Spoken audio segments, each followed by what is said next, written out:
are going to begin this half hour with our exclusive with Billy Bush, opening up for the first time in a TV interview about that Access Hollywood tape with Donald Trump that was released a month before the election and led to Billy being fired from his job. Well, he is now speaking out about all the fallout that he has faced.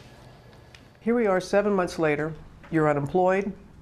Donald Trump is president of the United States. That must be a thought that has crossed your mind. I can acknowledge that the irony is glaring.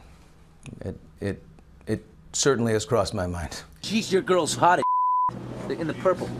Whoa! Yes! Whoa! Yes, the Donald has scored! This conversation, recorded in 2005, captures then reality show megastar Donald Trump and Access Hollywood host Billy Bush in the middle of a graphic and lewd exchange. You know, I'm automatically attracted to beautiful. I just start kissing them. It's like a magnet. You just kiss. I don't even wait. And when you're a star, they let you do it. You can do anything. Whatever you want. Grab them by the I can do anything. Who was the first? Billy made a name for himself as the co-host of Access Hollywood for 15 years, rubbing elbows with Hollywood elite. And last summer, Billy made the jump to morning TV, his dream job as a co-host of The Today Show. But on October 7, 2016, his career came to a screeching halt when the now infamous tape was released, and he was fired. Do you believe you should have lost your job over this? Based upon the moment that is on that tape, I understand people's reaction. I agree. I also felt that way. We live in a visual and digital age, so we get this video, this moment, and we react emotionally to it.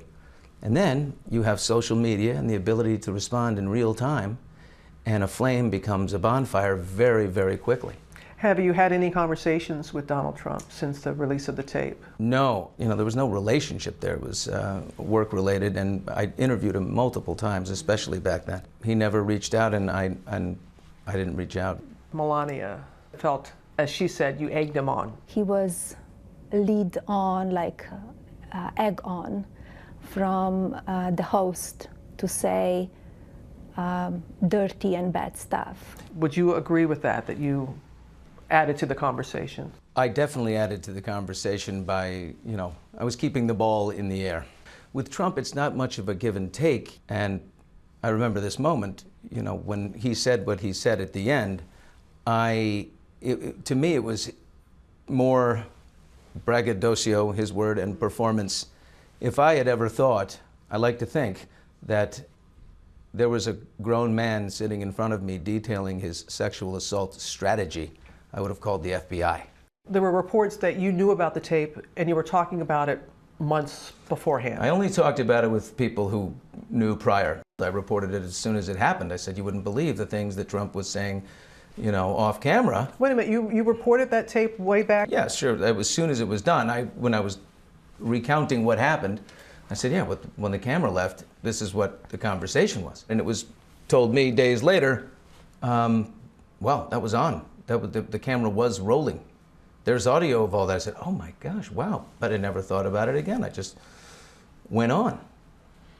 It was Trump. It was an inconsequential, he wasn't running for president. He was, he was at the time the biggest star on television. What was it like for you to go back home after the tape had been released, to face your daughters, your wife? What was that moment like for you? My now 16-year-old daughter called me, and she was in tears. And she was really upset, and I said, Mary, it's going to be okay, don't worry. And she said, no. Why were you laughing at the things that he was saying on that bus? Why were you playing along with that? It wasn't funny. It must be one thing, Billy, for a stranger to feel that way, but for your daughter to ask you why. She said, why were you in that moment? Why were you participating in that? I said, I'm sorry. She didn't want to hear any explanations, just, I'm sorry. I had never listened to that tape, Robin, and until just days before the rest of the world got it. And I recoiled.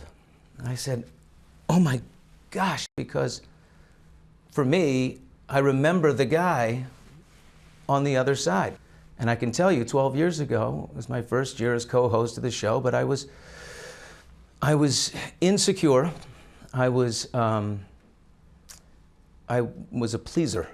I kind of remember wanting these celebrities to like me so that I could keep going in this job. What did your wife say to you? She was very understanding of the atmosphere and the environment, you know, of that time. And she knows very well the man she married and who I am. So she was supportive the whole way through. In fact, up until 5 minutes ago, we were on the phone before I drove up here. Billy is no stranger to the public eye as a reporter and a member of the Bush family. You're almost 34 at the time. I understand what you're saying about wanting to prove yourself, but there are some people that said you're old enough and you've been around enough. I mean, your last name For is sure. Bush. You have been worldly more so than most people. For sure. So I should have known better, absolutely.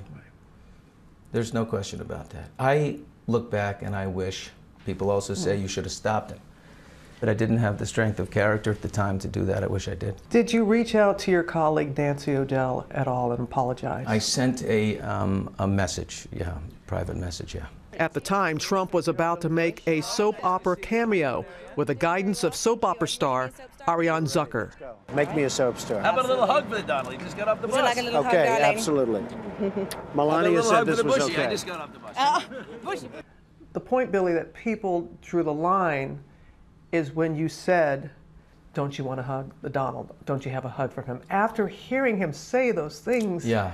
that is when people were like, oh, come on. It's one thing Yes. to agree with him and can understand that, but can you understand how people are like, no? Listen, nobody reacted harsher and more gutturally than I did. I say, you know, imagine a woman is watching that and she thinks, is that what happens to me when I walk out of a room or out of a meeting? I'm being sized up in some way. I understand that. How do you convince some people who are going to say, you just want your job back? You just want to get back on TV? I can tell you that I am only ready to get back to work now because there is purpose and there is clarity and there is acceptance and there is a changed person. I do feel like a better man. I feel like a better father, partner, friend, and I do think better at my job than I ever was. What would you say to a young man in particular entering this field? Believe in yourself, be confident, do not doubt yourself. Stay true to who you are. And I think I sacrificed, you know, my own dignity in that moment. I was very pleased to say goodbye to that guy. And Billy has spent the last 7 months doing a lot of soul searching. He now meditates, practicing mindfulness. Yoga has also helped him. He knows it's a process which led him to be ready and able to share his story. And guys, you know that I was hesitant about doing the interview when I was first approached about it, and because I knew many people would feel there was a chance to be that it was going to be critical of the president. That was not the intent nor the purpose why Billy Bush wanted to sit down with me. He wanted to be able to explain his actions. Remember, he was suspended and then fired before he could publicly apologize. He made no excuses. He just wanted to explain who he was then and explain who he is now. And so what does he want to do now? He wants to. He loves his job. He wants to get back in TV. He makes no bones about that. But he wants to do purposeful, meaningful reporting and interviewing. He said he was at a Tony Robbins seminar, and Tony pointed to him to the audience and said, "One bad moment does not define who you are." And the whole crowd reacted, and so I got chills just thinking about it. So he wants to be able to find people who, remember how I say everybody's got something? Everybody's made a mistake, and what do you learn from that, and what do you share? And that's what he's hoping to do. And he thinks it'll make him better at that.